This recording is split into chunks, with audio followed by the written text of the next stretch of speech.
Loi des mailles, loi des nœuds. Pourquoi des mailles, pourquoi des nœuds dans un circuit électrique? Si on prend une pile pour alimenter une lampe, il n'y a qu'un parcours fermé, c'est-à-dire qu'une seule maille, appelée ici maille PABN.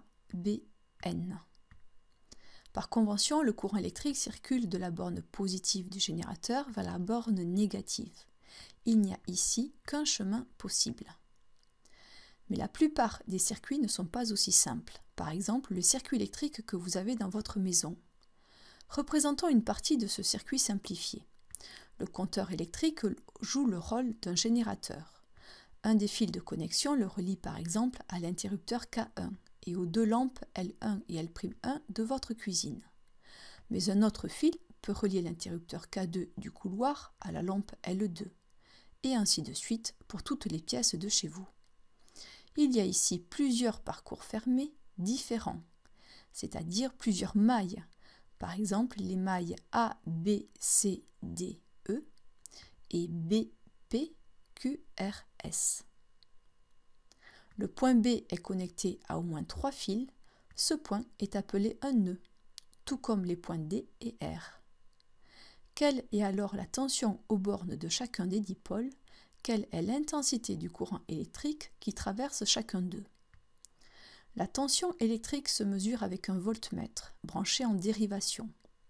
Pour mesurer la tension UPN, la borne V du voltmètre doit être branchée au point P et la borne COM au point N.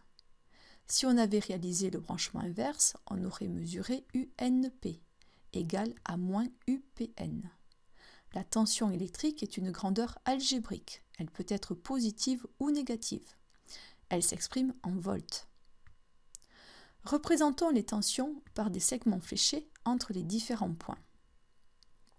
D'après la loi des mailles, dans une maille orientée, la somme des tensions fléchées dans le sens de parcours de la maille, soit ici UPN, est égale à la somme des tensions fléchées dans l'autre sens, soit ici UPA plus UAB plus UBN. Sachant que la tension aux bornes d'un fil est égale à 0 volts, on peut dire que la tension UPN aux bornes de la pile est égale à la tension UAB aux bornes de la lampe. Ainsi, la loi des mailles permet de prévoir par des calculs les valeurs de tension électrique aux bornes de certains dipôles d'un circuit électrique. La loi des nœuds, quant à elle, porte sur l'intensité du courant électrique, grandeur qui se mesure avec un ampèremètre, branché en série. Elle s'exprime en ampères. Pour mesurer une intensité positive, le courant doit entrer par la borne A et sortir par la borne COM.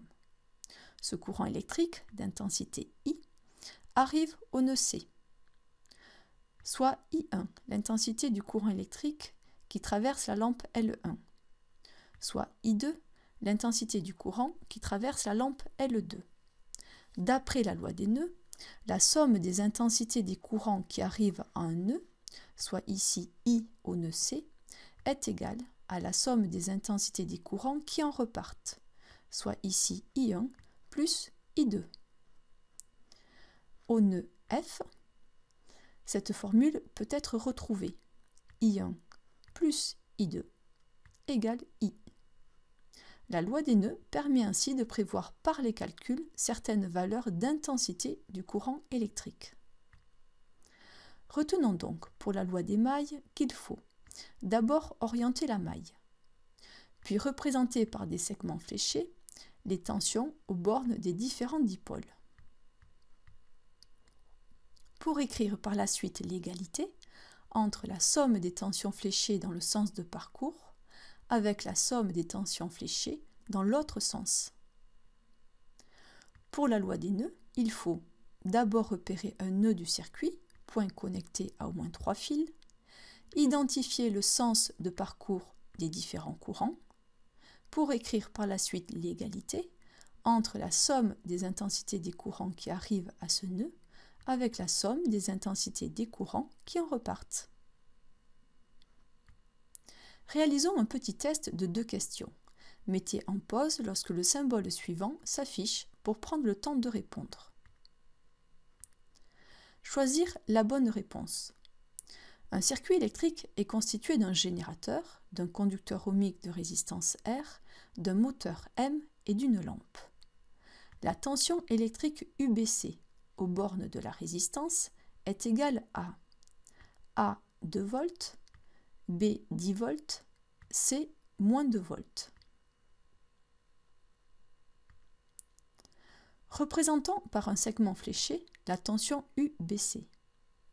Dans la maille PBCDN, orientée ainsi, les valeurs de UCD et UPN sont connues. Or, d'après la loi des mailles, UPN est ici égal à UBC plus UCD, soit UBC est égal à UPN moins UCD, c'est-à-dire 6 volts moins 4 volts, soit 2 volts. La réponse A est correcte. Choisir la bonne réponse. Dans ce même circuit, l'intensité I3 du courant électrique qui traverse la résistance R est égale à A 0,7 A, B 0,3 A, C moins 0,3 A. L'intensité I2 du courant électrique est connue, ainsi que l'intensité I1. Au nœud B, d'après la loi des nœuds, I1 est égal à I3 plus I2, soit I3 égale I1 moins I2, 0,5 A moins 0,2 A, soit 0,3 A. La réponse B est correcte.